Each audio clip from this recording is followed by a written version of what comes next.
ജർമ്മനിയിൽ ഇപ്പോൾ രാവിലെ 9 മണിയായിട്ടോ. എന്നിട്ടും ഇപ്പം മഴ പെയ്തുകൊണ്ടിരിക്കുകയാണ്. അപ്പോൾ ഞാനൊരു ചെറിയൊരു ഷോപ്പിങ്ങിന് വേണ്ടി ഇറങ്ങുവാണ്. കുറച്ച് പീഫൺ ബോട്ടിൽസ് ഉണ്ട് കൊടുക്കാൻ.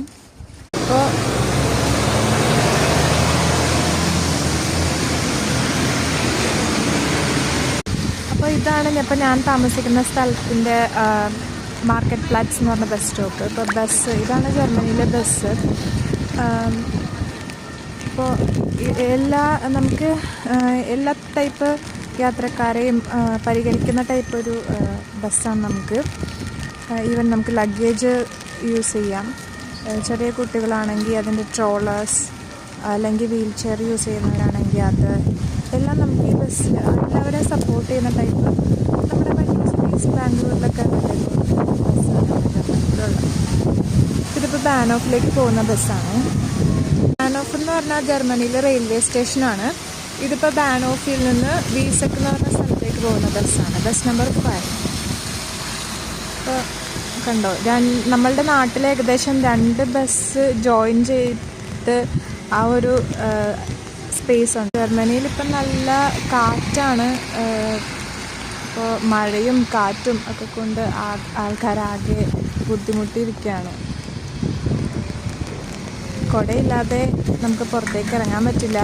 കാരണം എപ്പോഴാണ് മഴ പെയ്യുക എന്നുള്ളത് അൺപ്രഡിക്റ്റബിളാണ്.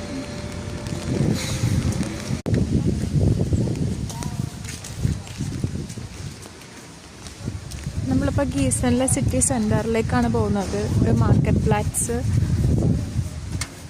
ഒത്തിരി ഔട്ട്സൈഡ് ഡൈനിങ് ഓപ്ഷൻസ് ഉണ്ട്. പക്ഷെ അത് സമ്മറിലാണ് ഇത് കൂടുതൽ ആക്റ്റീവ് ആവുന്നത്.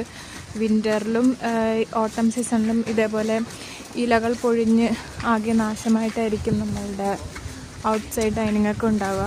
അപ്പോൾ റെസ്റ്റോറൻറ്റ്സ് ജോലികളൊക്കെ ഈ സമയത്ത് ഇവിടെ വളരെ കുറവായിരിക്കും. ഇൻസൈഡ് ഡൈനിങ് മാത്രമേ ഇവിടെ പോസിബിൾ ആയിട്ടുള്ളൂ. ഇതാണ് ഔട്ട്സൈഡ് ഡൈനിങ്ങിൻ്റെ അവസ്ഥ.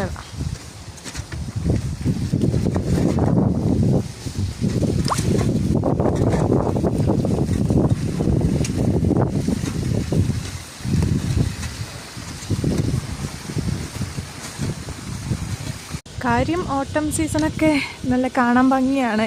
ഇലകൾ മഞ്ഞയും ചുവപ്പും ഒക്കെ നിറത്തിൽ കാണാൻ ഭംഗിയാണ്. പക്ഷേ അതിൻ്റെ പിന്നിലെ റിയാലിറ്റി ഇതാണ്. നിറച്ച ഇലകൾ ഇങ്ങനെ പൊഴിഞ്ഞുകൊണ്ടിരിക്കും. ഒരു മരത്തിൻ്റെ ഫുൾ ഇലകളും വിതിൻ നവംബർ ആ സമയത്ത് നവംബർ എൻഡോടുകൂടി പൊഴിഞ്ഞ് വീഴും. സോ അത് ക്ലീനാക്കി